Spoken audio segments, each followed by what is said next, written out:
What if in the middle of building your dream life or chasing your achievements or trying to heal, you accidentally wind up missing out on your entire life? And I don't mean this theoretically. I actually mean it. Because maybe you're checking all of the boxes, you're winning on paper, and maybe you're even admired by other people, but you can feel it. You feel like life is slipping past you like sand through your fingers. Moments are blurring together. You've crossed one finish line only to move the goalposts before you can even catch your breath. So today, I'm going to show you why this happens, not the surface level motivational talk, but real facts grounded in the science. And more importantly, I'm going to give you 5 powerful steps that will help you to stop missing out on your life and finally live in the moment. And to be able to do all of that without losing your ambition, right? Because there's nothing wrong with your ambition. There's nothing wrong with you wanting to be the highest version of yourself. But here's the thing. Many high achievers, many high performers, or people who are on a healing journey even, they wind out missing on their entire life because they think that someday they're going to be able to enjoy their life when they arrive, when they feel whole, or when they've hit that achievement. We're going to talk about all of that today in this episode, but I just want to encourage you. You don't have to give up on all of those things that you want to do in order to be healthy. You can do both and. Now, a little bit about me. Before I get into the rest of this video, I'm Jerry Henderson. I'm a master certified coach. I'm the creator of the Personal Mastery Framework. I'm an author. I'm a speaker. And I'm also the host of the Permission to Love podcast. I help people understand the psychology, the science, and the art of personal mastery. How you can become the highest version of yourself. How can you create a life that feels as good on the inside as it looks on the outside? So if you'd like more information about the work that I do, you can go to my website at jerryhenderson.org. Now, if you've not yet had a chance to subscribe to this channel, I want to encourage you to take a moment to do that if you're finding the content is serving you on your journey. Now, here's something I want you to understand before I go any further about this. As I said, this isn't just theory. It's definitely not just theory to me, because this is something that I personally lived at the deepest level of my life. I spent most of my life not enjoying it. I was chasing success. I was chasing achievements. I was chasing all of those things to try to make me feel like I was whole, to try to heal me, actually. And what was happening as a result of that, I was missing out on my entire life. And everything that I thought was going to make me feel fulfilled, it didn't. The career, the goals, the milestones, the recognition, had all of that. And yet I'd wake up in the morning and before my feet even hit the ground, my brain was already 30 steps ahead of me. I wasn't enjoying the present moment. And here's what I learned. I wasn't in my life as a participant of it. I was actually sprinting ahead of my life. And even the good moments, the ones that you're supposed to stop and savor, they all started to feel like they were happening in fast forward. I was never present, and I would travel all over the world. I've been to 50 plus countries, and there's so much of those times that I feel like I wasn't even present for. I was there as an observer of my life more than a participant of my life. And if you feel that way, this episode is for you. And I want to encourage you that you don't have to live that way. And to be honest, one of my biggest regrets in life is how much I missed out on relationships. Relationships with my daughters, relationships with my friends, and just the experience of life itself. It really did just become a blur. It was like I was living someone else's life because in reality, I was living all of those expectations about what I thought I should be or I had to be in order to be loved, in order to be accepted. And so no amount of achieving, no amount of hitting the goals ever gave me permission to be present, never gave me permission to be okay. And what I didn't understand at the time as to why I was never able to be present was that wasn't just because I was busy with life, right? You can be busy and still be present. What it was about for me, and what it likely is for you, is that our brains and our bodies get trapped in a cycle that they were never designed to sustain. So let's talk about why this happens, why we get trapped in those cycles, especially for people who are high performers and high achievers. Because once you understand this, once you really get your head around this, you can begin to change it. Now, first, it's important to understand that your brain is not a productivity machine. Your brain is a survival machine. And part of what your brain's job is to do is to constantly scan for threats, to forecast danger, and to try to predict the future. And so in many ways, your brain is a prediction machine. And the neuroscience is clear on this, that your brain's number one job is to try to predict what's next, because your brain functioning like that keeps you alive. It sustains you, right? And I've talked about this before. Your brain's priority, as I said, number one, is your safety, to try to predict what threats might be coming. And all of that is more important to your brain than your happiness, than your productivity, than your achievements, all of it. That is its primary function. And what happens if we're not careful, we get locked into that state. We're always forecasting. What's next? How do I stay ahead? How do I stay safe? And in the short term, it's very effective, right? But in the long term, it robs your ability to experience what's happening right now, what's right in front of you in this very moment. Now, the second reason that many people miss out on their life is that their system, their nervous system, is on overdrive because of chronic stress. And when that happens, it puts your body in what is called sympathetic dominance. Your fight or flight mode is on all of the time. It is dominating your life. Your parasympathetic nervous system is not activated. You're living a life where your sympathetic system is dominating your entire nervous system. Research out of Harvard shows that high cortisol, that stress hormone that we talk about a lot, actually numbs the pleasure centers of your brain. So what does that mean? What happens as a result of that? Well, what starts to happen in our lives is that even when good things happen, they don't land for us. They don't feel good. They don't feel like we think they should, because our overall system is numbed. And another reason that this happens is that people are often too busy bracing for impact. They're bracing for the negative to happen, for the shoe to drop, especially if you're a trauma survivor, because you don't feel like it's safe to enjoy the good, because you're waiting for the bad to happen. And so when the good happens, it's dismissed, it's glazed over, and it's not really absorbed. And so we miss out on the ability to savor life. Now, another reason we can feel like we're missing out on our entire life and we're never present is because our brain's default mode network is overactive. So what is the brain's default mode network? Well, I want you to think about it like your brain's autopilot system for overthinking. And when we're not engaged or we're not focused, that system takes over, and it can get stuck in an overactive state through things like trauma, through things like chronic stress.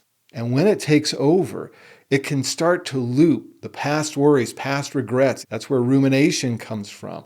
It can get into catastrophizing the future, or just worrying about what might happen that often doesn't happen, right? Like 80% of what we worry about never comes to pass. And another thing that it does when it's highly active is it gets involved in a lot of self-criticism.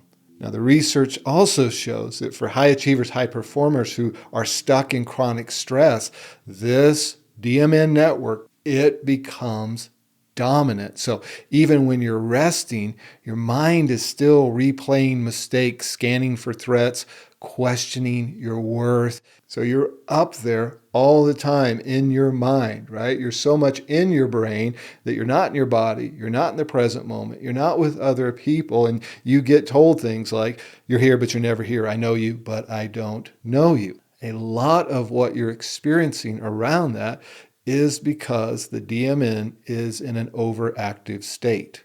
Now, the fourth thing that makes us feel like we're missing out on our lives is that our cognitive load is maxed out. What do I mean by that? Well, cognitive load theory shows that when we juggle too much, We've got too much going on in our brains. We're always trying to think about what we should be doing or what we shouldn't have done or what's wrong with us or whatever's going on up there.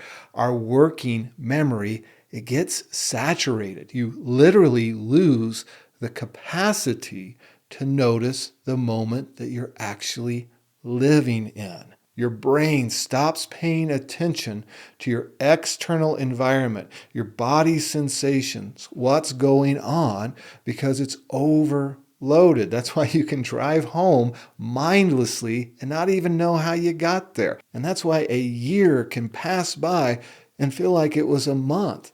That's why you can observe your family members or your friends in your life and stand back and not even remember much of what's going on, feeling disconnected from your most important relationships. Now, the fifth thing I'm going to talk about that keeps us stuck in this state is that you get caught in the cortisol and dopamine trap. This is very common for high achievers, high performers. Why? Because we chase these dopamine hits, whether we realize it or not. What we're doing is we get so focused in on the next goal, the next win, that next payoff. You're always chasing that next moment where you feel like you made it or you achieved. But here's the trap. Here's what happens. When we're in that state, that stress, once again, spiking cortisol. And you know what cortisol is doing? It's decreasing your dopamine receptors.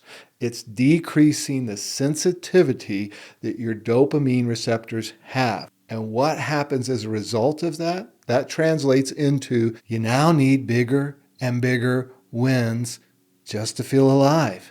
And what worked in the past to make you feel good about your achievements, about your success, doesn't do it the same anymore.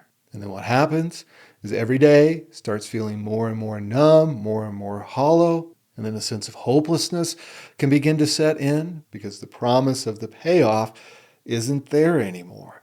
And then as a result of that, we start to find ways to even numb out more through drinking, through more work, or whatever it is that we engage in to try to take away that feeling of disappointment that life isn't feeling as vibrant, as whole, as good anymore. So it becomes a downward spiral.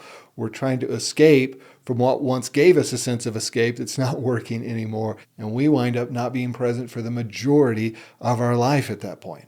Now, when you put all of that together that we've talked about, the thing that really starts to happen is your nervous system is chronically dysregulated. And this gets into the deep wiring for many high achievers, for many high performers, and the thing that needs to be healed. And you have to address this in order to live a life that feels meaningful, where you're present for. Because when you're carrying all of that chronic stress or unprocessed trauma and your whole system is in a state of chronic hyperarousal, the result becomes that your entire nervous system doesn't feel safe anymore. Your mind cannot settle because you're carrying a sense of chronic red alert. And your brain, as we talked about in the beginning of this, number one job, what? Survival. And when you're in a chronic state of this, your brain won't settle because it perceives that we're constantly in a threat zone. And when you're in a threat zone, you are not in a relaxed zone. And polyvagal theory talks about this, about how our nervous system can stay in that stuck state. And as a result of that, that hypervigilance that's going on with us due to work stress, due to life stress, due to that high achieving, performing state that we feel like we have to keep achieving, when we're there, we're not going to be able to enjoy the present moment. We are going to miss out on our life. Life is going to be a blur because it doesn't feel safe to savor life anymore. So with all of that in mind, what do we do? Well, here's the good news. Every single one of those patterns are trainable. Your brain is plastic. It can change. Your body, it's adaptable. It can recalibrate. And for you and your life, even though you feel stuck, I want to let you know that you can get unstuck.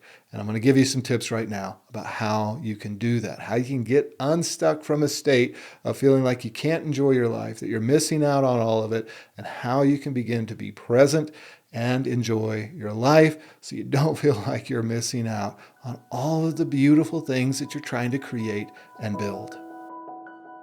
I want to take a moment and talk to you about the new coaching framework that I've designed called the Personal Mastery Framework. What is it? Well, I like to talk about it this way. High performance coaching helps you succeed. Therapy helps you get healthy. This program does both. It's about you performing from a place of health.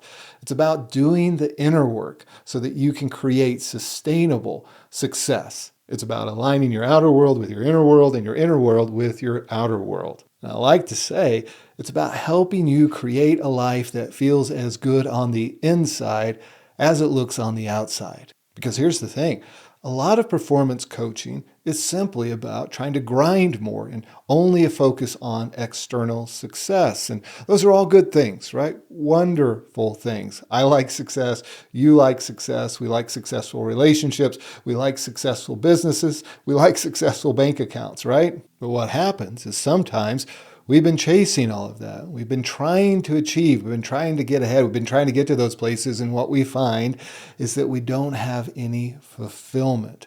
And our journey is starting to lack purpose. And so that's why I created the Personal Mastery Coaching Program, because I want to help individuals get what I wish I would have had 10 years ago. I want to help individuals understand the motivators behind their achievements, behind their drive. I want to help them achieve more, but do it in a way that feels sustainable, that doesn't lead to burnout or to help you if you need to recover from burnout. I wanted to build something that helped people understand that your success and your performance doesn't have to cost you your joy. It doesn't have to cost you your happiness, your relationships, your health.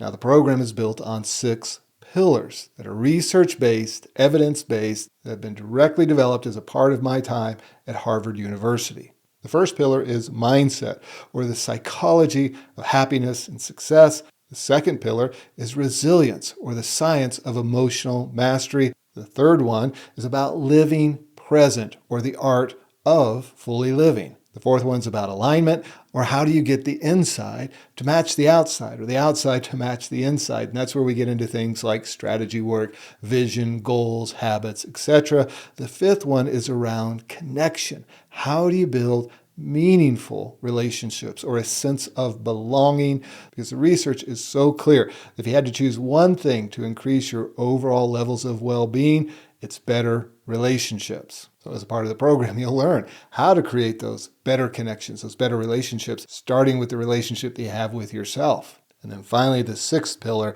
is how you can live a life that's filled with purpose, filled with meaning, that you're leaving a legacy, a life that's filled with service to others. And the research is clear on this. These 6 pillars are key to helping us build lives that we actually want to live.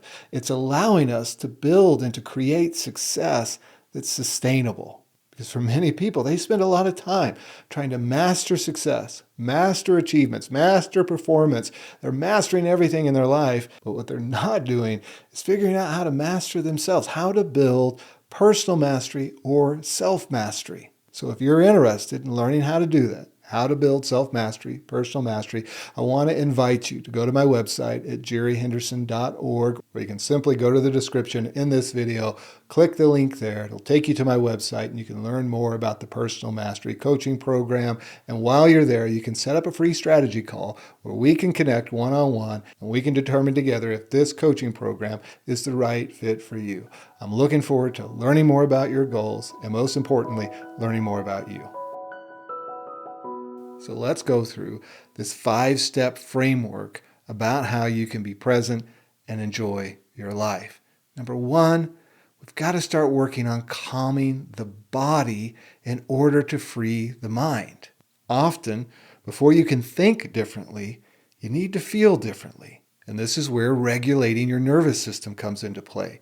And there are simple tools that you can use on a daily basis, like box breathing, like deep breathing, learning to practice that when you're in a calm state. You can use things like cold exposure, taking that cold shower or those cold plunges that can help reduce your system and get it out of that state of feeling like it's in fight or flight. And here's what happens when your body starts to feel safe. it begins to unlock your access to your thinking brain instead of your survival brain. And when you do that, you can see more clearly. You can begin to see the life around you. And so if there are things that you need to do, like somatic therapy, other practices that allow your nervous system to relax, I would encourage you, start there.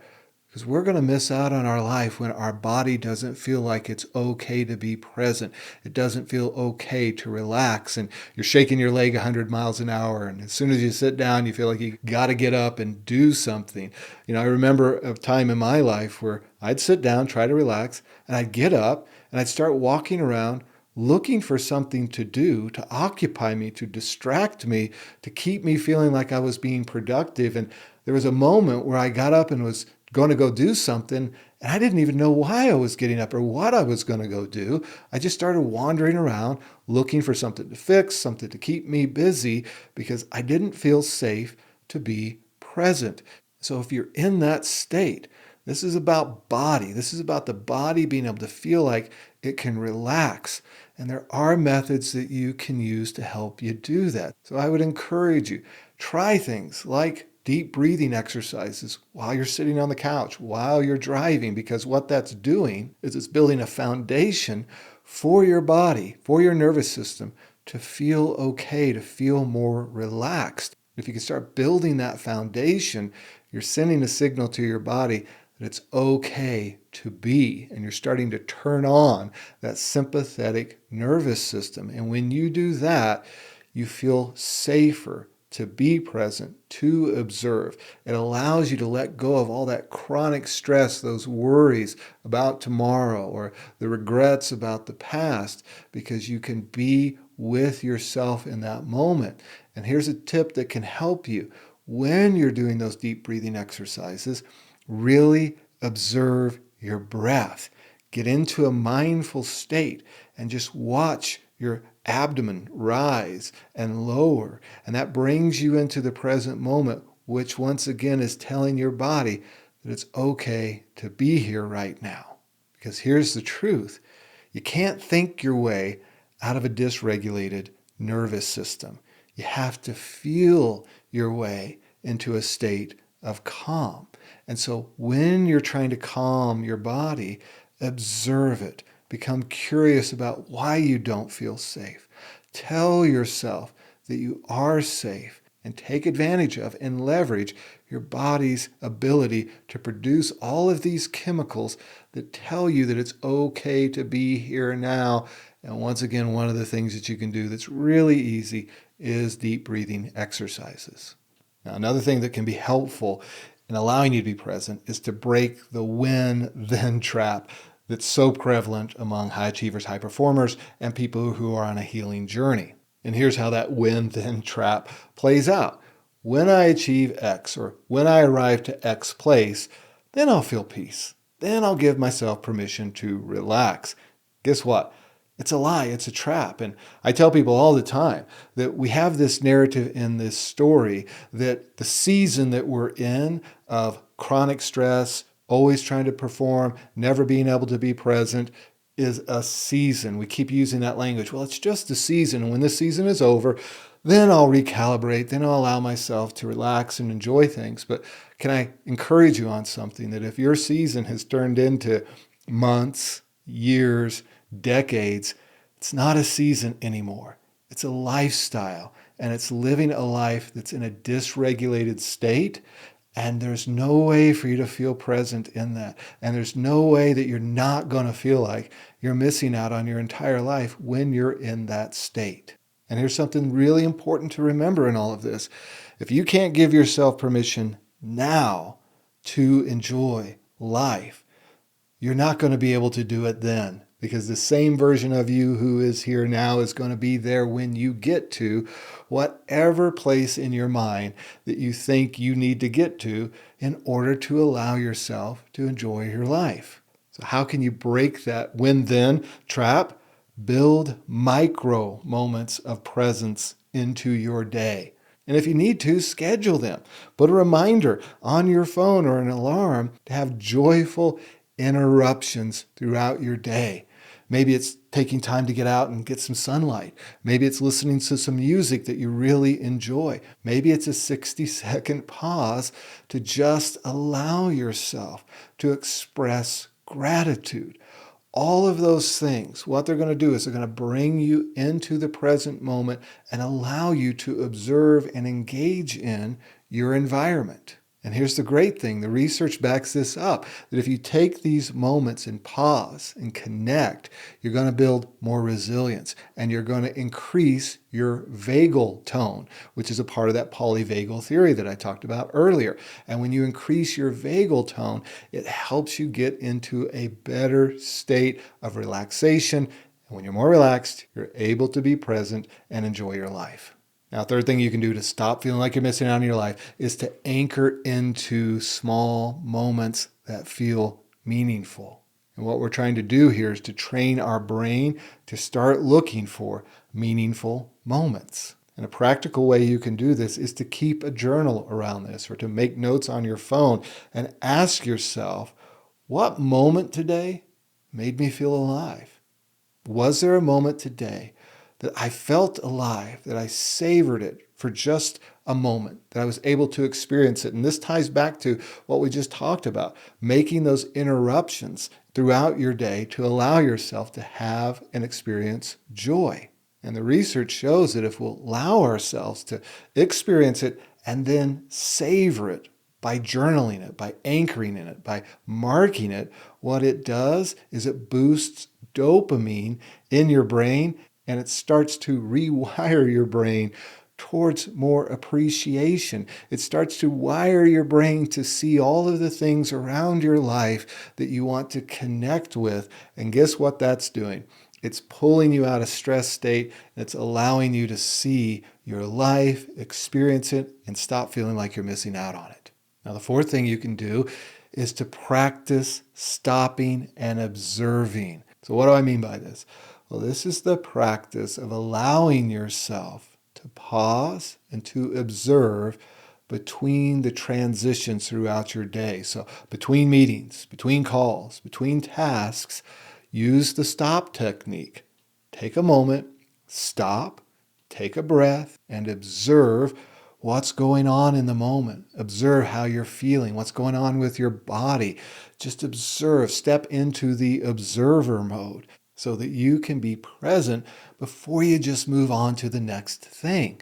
And what this is doing is it's building what is called meta-awareness, and it's activating the insular cortex. And what that's doing is it's improving your ability to emotionally regulate. And the research shows that when we're in this practice of a more mindful state, which is pausing, observing our environment, observing what's going on with us without judgment, just letting it be, what these mindful pauses are doing is they're actually reducing activity in the amygdala. And when we do that, stress is lowered, cortisol is lowered, all of the things that are keeping us from being able to enjoy our lives and to savor them are reduced, and we're able to be more present. Now, the fifth thing that you can do to help yourself be present, to not miss out on your life, is to train yourself in the ability to be present with practices like meditation or centering prayer. Now, in my opinion, in order for you to be present, especially for high achievers, higher performers, things like meditation or centering prayer, whatever you want to use, really are not optional if you're going to live a life that's grounded in presence. Because what it is it's actually strength training for the mind. You're building a foundation. You're building the muscle of learning that it's okay to be present. The world's not going to fall apart if you take time to experience the present moment. Now, here's the key for many of us when we start a practice of meditation or centering prayer. All this stuff comes up, right? All the worries, and we think, I'm wasting my time. I should be doing these things over here. I'm too busy to take time to do this. Well, I want you to think about it, like I said earlier, that you're building a muscle. You're going to the mental gym. You're allowing yourself to feel, to be present, to let all that stuff come up, observe it, and then to notice that life didn't fall apart because you took some time to center yourself, to be with yourself. And once again, it is your mental gym, and it's going to help you perform better. And most importantly, it's going to help you be present. It's going to help you experience your life, because once again, we do not want to get into the trap where we have built a life that we're not even giving ourselves permission to experience. And here's the great news behind this. The research shows that if you just start with 5 minutes a day, and you start by focusing on your breath, allowing yourself to relax, you do a quick body scan of where you're carrying stress, and you just allow yourself to be and observe your thoughts without judgment and just engage in the present moment. The research shows that what it's going to do is it's going to reduce that default mode network hyperactivity. It's also going to build more gray matter in your prefrontal cortex, that part of your brain that has reasoning, that allows you to be more calm, that can look at situations through a lens that is more relaxed, more reasonable. And when that part of our brain is more active, we're actually able to be more present. And as a result of that happening and our brain being rewired, we're building a foundation that we can carry forward throughout the rest of our day. It gives us the ability to notice when we're getting stressed, when we're starting to kick into that hyperactivity, and it helps us to notice when we're not present and gives us something to anchor back into to bring us into the present moment. Because for many people who are in these states of chronic stress or always trying to achieve or not feeling safe, they don't realize that they've slipped out of the present moment. And building that foundation through intentional times of meditation, centering prayer, will give you the awareness of what presence feels like so that you can become aware of when you've slipped out of it, when you're not practicing it, and when you're back into that loop of missing out on your life. So let's just do a little recap about these steps, or this roadmap to help you practice presence. Number 1, calm the body so that you can free the mind. Number 2, interrupt the when-then trap. Number 3, anchor to small moments of meaning. Number 4, practice stopping and observing. Number 5, train presence with meditation. And here's something that I want you to think about when you think about presence. Presence is not passivity. Presence is actually work, and presence is power. Because when you're fully here, you make better decisions. You have better connections in your relationship. You're feeling more alive. You have more energy because you don't feel like life is passing you by, and you're releasing more of these feel-good chemicals in your brain that help you stay more motivated, that help you achieve at a better level. Because guess what? Ultimately, this moment right now, you listening to this podcast, this is your life. Your life isn't in the past. Your life is not in the future. The only moment that exists is the present moment, and we're living a lie. We're living in a space of self-deception when we think that our life is out there somewhere, that we're going to build a life that we're going to arrive to, then we're going to have the permission to enjoy it. Not going to happen. Why? Because life is right now. This moment is your life. The present moment is the only moment that exists. You actually get to feel and savor the life that you're working so hard to create. And guess what? You know what starts to happen is that you start to build a life that feels as good on the inside as it looks on the outside.